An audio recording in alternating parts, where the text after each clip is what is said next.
so happy, my hair so nappy, had an afro. What's good, people? It's Arsenal versus Manchester United. I've just parked up here at the Emirates Stadium at 6:45, and it's about maybe an hour and a half away from kickoff, which is a 8:15. It's a very late one today, and I'm not sure why. Most of the games are starting at 7:30. Which will be in about 50 minutes. So I'm just chilling here in the car, and I thought team sheet's not even out for another half an hour, but I thought I'd share my thoughts on what I think is going on tonight. Obviously, it's a big game. What we're looking for is for Newcastle to get any kind of points from Liverpool. Just any points Newcastle can get will help. I'm not worried about Man City because they're behind us. I'm only looking at what's in front, and I think you guys should do the same. For us guys, it's really going to be predicated on the fitness of Gabriel Magalhaes, Mikel Moreno, Thomas Partey, and Ricardo Calafiori. The only person that's really injured and is missing out is Tomiyasu. So that's where we are in regards to who's going to turn up tonight. And for me, guys, Martinelli didn't play last week because he was back from that long journey in Brazil. So let's just say it's going to be Martinelli, Saka on the flanks, then Havertz up front. That's probably where they're going to go with the team sheet. As for Man United, probably Bruno Fernandes. He was taken off as a precaution against Everton when they won 4-0. Impressive win for them, but we're talking about Everton.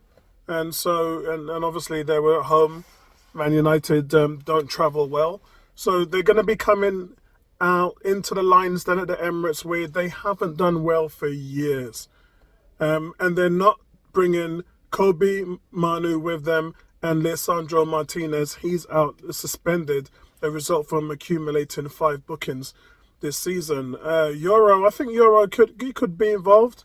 For us though, after that dreadful period that we've just come out of, we could make it 4 successive league wins. And also 4 wins against Manchester United in a row for the first time.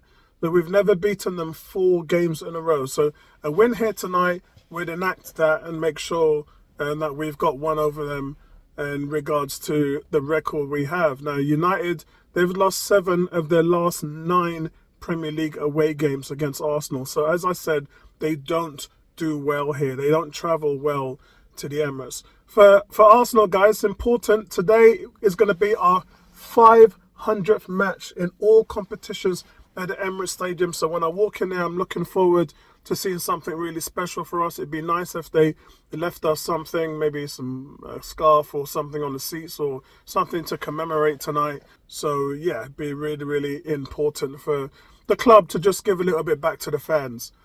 As for the team at home, well, Arsenal unbeaten in 15 Premier League fixtures against other established top 6 sides.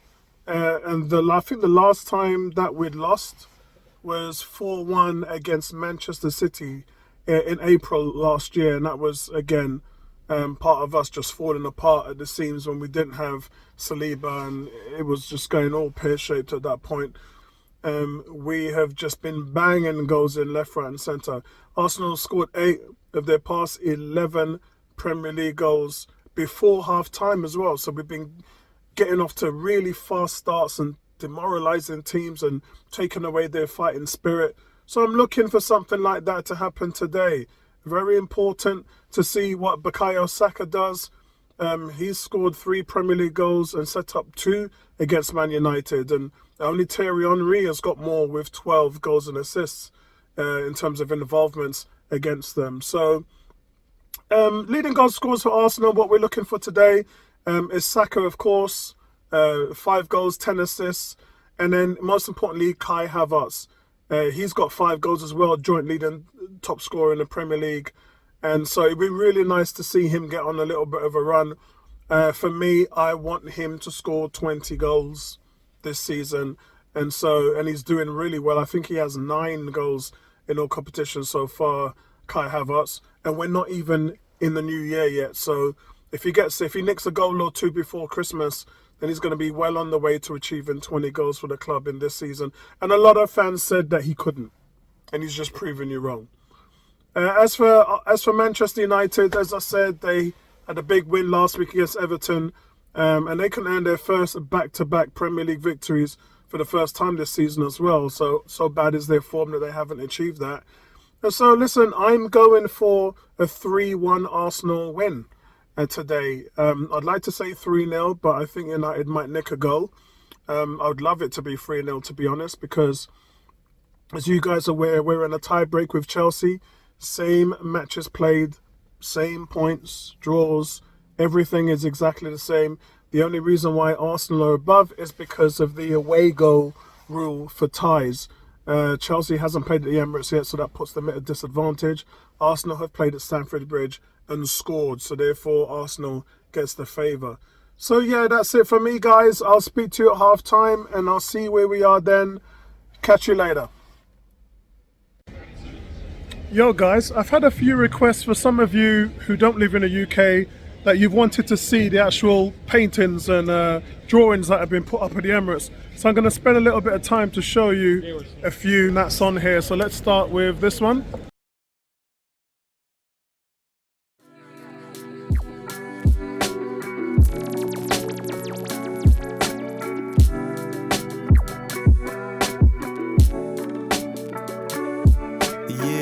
I was thinking about the better days. My youth so happy, my hair so nappy, had an afro. Jackson 5, I let these hoes know I've been dope, I've been broke, but now I'm dripping like egg, I'm the yolk. They say I'm pimping cause I rock a fur coat. Got shade in the stew, so you know the beat dope. Face so sweet, I'ma let it soak. Yeah, yeah, do you hear that? Now you perked up, brother here, looking like a meerkat. They winning, but you don't wanna hear that. They swimming in the future, yeah, I said that. I was writing you letters, yeah, I did that. I was typing all those texts, but I cleared that. Didn't wanna see you go, yeah, I feared that. But that was acting kinda crazy, so I hear that. Look back to the old days, let's take a trip down memory lane. We chasing the sun for better days, but reminisce a hill from the pain. Then celebrate with the champagne. We made it this far, so I can't complain. Let's take, let's take a trip down memory lane. Awesome.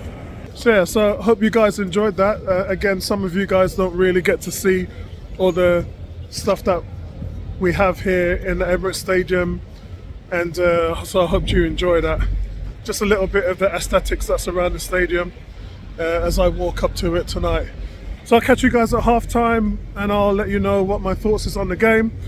I'm going to walk into the Armory and see if there's any Black Friday deals.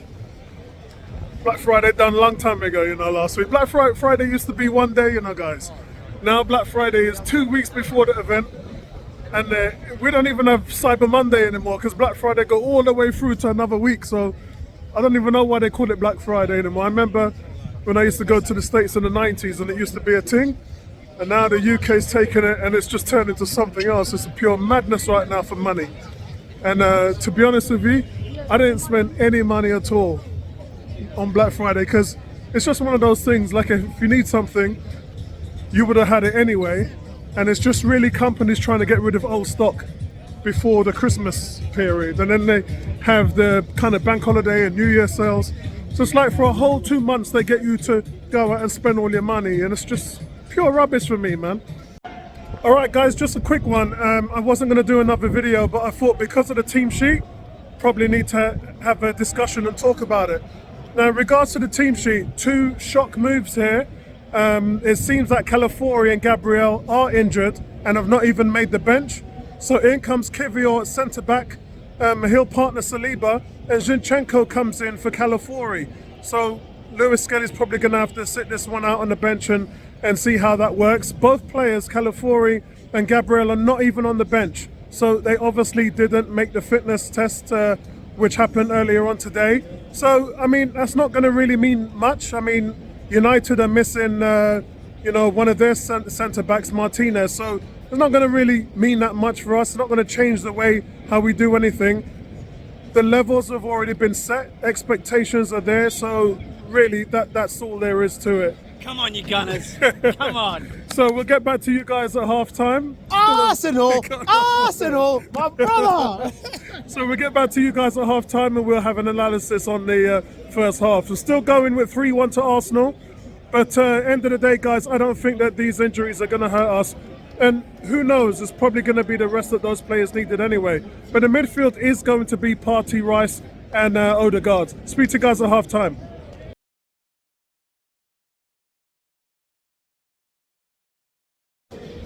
Hey guys, it's 0-0 Arsenal Man United, not the half that we wanted. In fact, and I've got to be fair, we look completely off it.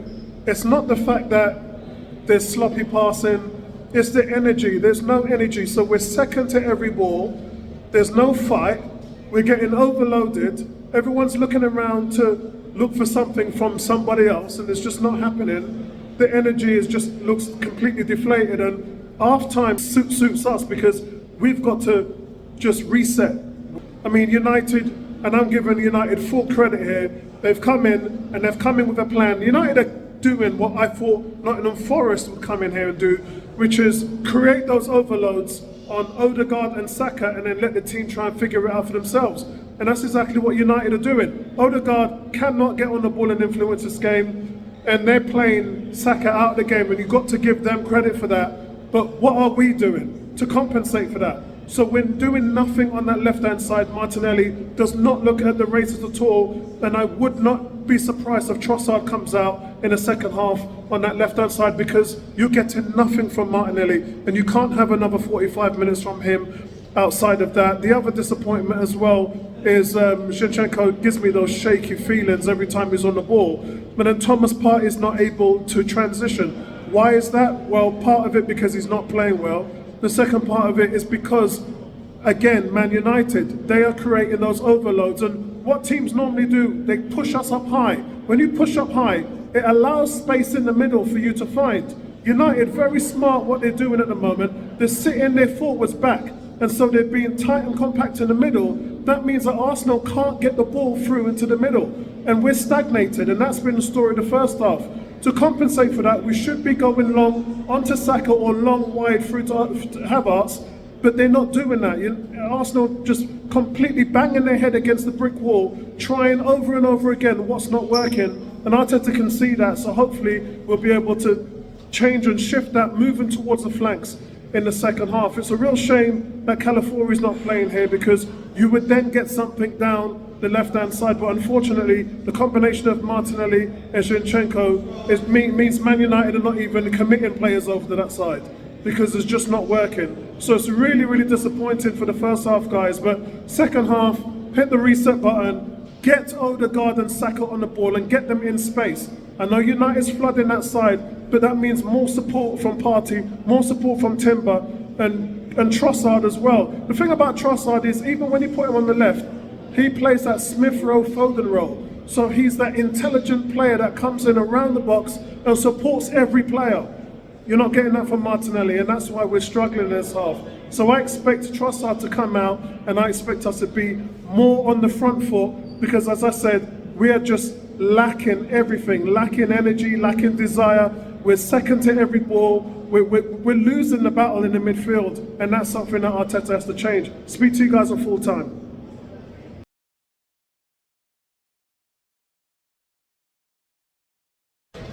Yo guys, it's Arsenal 2, Manchester United 0, and Arteta and Jova made the adjustments at half-time that needed to be done.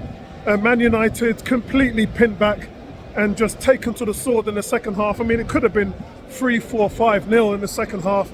Chance after chance after chance. And honestly, every time Arsenal took a corner, Manchester United looked like a deer in the headlights.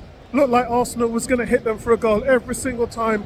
You know, you cannot do that in the Premier League unless your deliveries are on point. And time after time after time after time, Declan Rice and Saka just delivering that ball right into the danger area. Man United trying all the tricks into the book. You can see Højlund was trying to hold back Saliba. Referee spoke to them a couple of times about it, but nothing that you can do would really hold them back. It just looked dangerous from any point of view. It's not just Gabriel, guys. Anyone, you know, Partey in the first half, he missed what I thought was their best chance by putting the ball wide. And that should have been 1-0 in the first half. But then time and time again, Set Piece FC just delivers. Because of that, my man of the match is Declan Rice. He was the only player that offered any quality in the first half. And then the second half was just as solid. And just a fantastic game. That is how you manage in this Premier League. When a team comes out there and shuts you down and does what they do in terms of the tightness, and you go through different angles and you play the ball longer. And that's exactly what's at the half-time. That's what Arsenal did. And that's how you come out here winners at full time. It's a fantastic display in the second half from Arsenal, just pure running. When Trossard came on for Martinelli, it looked even more progressive there. He's just running both sides of the ball into the channel, making it difficult to defenders to track him. There's one stage he runs into the midfield and he actually pushes Rashford off the ball. That's from Marcus Rashford. If that was your Arsenal interview, you've passed in terms of you wanting to come to the club. I mean, we wouldn't take you anyway, but just the sheer ridiculousness of giving that corner away, which just really assisted to Arsenal's emphatic win. So it's Arsenal to Manchester United. Neil, we've done our part. Liverpool have dropped points. Let's keep chasing them. Speak to you guys later. We made it this far, so I can't complain. Let's take a trip down memory lane.